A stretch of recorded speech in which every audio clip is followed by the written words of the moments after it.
नमस्कार दोस्तों, रिएक्शन में विलेज में आप सबका स्वागत है। भोजपुरी के एल्बम इंडस्ट्री से जब से पवन सिंह का गाना रिलीज हुआ है ओढ़नी सरकत जाए, तब से ही गाना विवादों में ही चल रहा है। इसके ऊपर चोरी के इल्जाम लग गया। इसके जो राइटर है आशुतोष तिवारी, उन्हीं के ऊपर चोरी के इल्जाम लग गया कि उन्होंने ये गाना कहीं से उठा करके गा दिया है। और ये जो गाना जहां से उन्होंने उठा के गाया है, गाने का नाम है कूलर लगवा दी, जो 1 साल पहले रिलीज हुआ था। इस गाने को सनोज राजभर ने गाया था और यह गाना 100 मिलियन सुपर क्रॉस गाना है।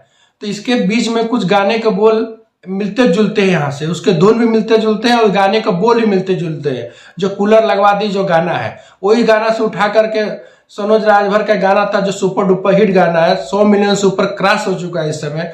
आशुतोष तिवारी ने उठा करके पवन सिंह के लिए गाना लिख दिया।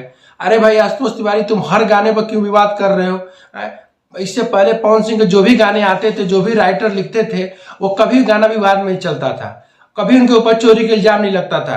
लेकिन जब से तुम पवन सिंह से जुड़े हो, पवन सिंह को चोरी वाला गाना उठा उठा के दे रहे हो।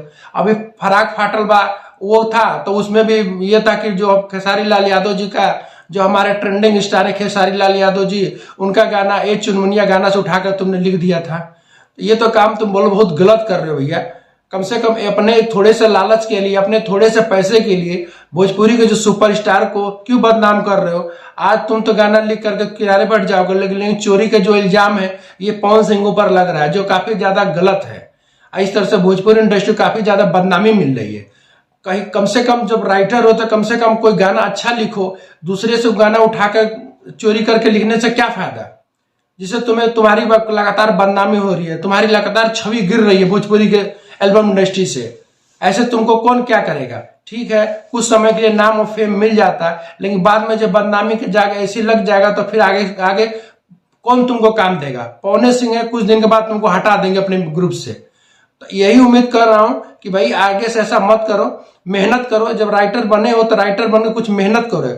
आज कहीं से भी किसी नए कलाकार का, कहीं से भी नए सिंगरों का उनका गाना उठा करके उसी गाने में थोड़ा सा धुन, थोड़ा सा उसका गाने का कुछ बोल बदल करके और अपना एक गाना लिख देना, ये कहाँ की अच्छी बात है? इस तरह से चलहाकी करके भोजपुरी के सिनेमा इंडस्ट्री को, भोजपुरी के एल्बम इंडस्ट्री को तुम लोग बर्बादे कर रहे हो। लगातार तुम विवादों में जा रहे हो जब से तुम आए हो। नहीं तो पवन सिंह के ऊपर कोई ऐसा लांछन नहीं लगता था, कभी भी नहीं लगता था कि पवन सिंह ने गाना चोरी गा दिया, पवन सिंह के चोरी का उनके धुन बज रहा है। लेकिन तुम जब से जुड़े हुए तब से तुम मतलब बदनामी लगा रहे हो पवन सिंह के ऊपर। तो उम्मीद यही कर रहा हूं कि आने वाले समय में मेहनत करो भैया। जब कुछ करने आए हो तो मेहनत करो, चोरी चिकारी मत करो। कहा कि चोरी चिकारी वाले आदमी ज्यादा दिन तक चलते नहीं है, चाहे कोनो इंडस्ट्री हो गए। तक तुम्हारी चोरी चिकारी की वजह से जो बाकी भी जो नए कलाकार ने जो गाना गाया है, वो भी उनका गाना बेकार हो जाता है। वीडियो देखने के बाद हमारे चैनल को लाइक और सब्सक्राइब जरूर करिएगा। अगले वीडियो में फिर मिलते हैं। नमस्कार।